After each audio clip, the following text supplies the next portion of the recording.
On n'a pas d'informations sur ce qui s'est passé, mais la question n'est pas de savoir qui. On avait averti sur ce qui allait se passer en Europe il y a 3 ans. On avait dit, ne prenez pas ce qui se passe en Syrie à la légère, ça va être comme un tremblement de terre qui va se répandre autour du monde.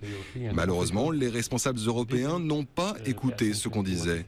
Ils ont pensé qu'on les menaçait et ils n'ont pas appris de ce qui s'est passé en début d'année à Charlie Hebdo. Faire seulement des déclarations contre le terrorisme ne sert à rien. Il faut le combattre et mettre en place les bonnes politiques. Vous êtes prêt à vous battre avec la France contre le terrorisme si elle vous le demande? Avec les services secrets par exemple? Ils n'ont pas besoin de demander, il faut seulement qu'ils soient sérieux. Là, nous sommes prêts à combattre le terrorisme avec eux, avec ceux qui le veulent vraiment. Et jusqu'ici, le gouvernement français n'est pas sérieux. Avez-vous un message pour le président Hollande?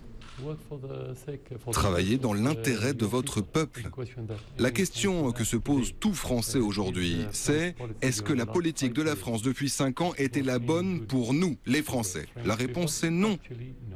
Veut-il agir dans l'intérêt de la France? S'il veut faire ça, il doit changer de politique.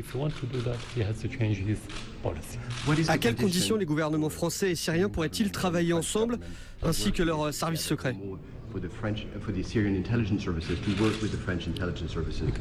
ne peut pas faire de la coopération des services secrets sans coopération politique. On ne peut pas affronter le terrorisme avec le renseignement quand dans le même temps, les politiques du même gouvernement ne nous soutiennent pas.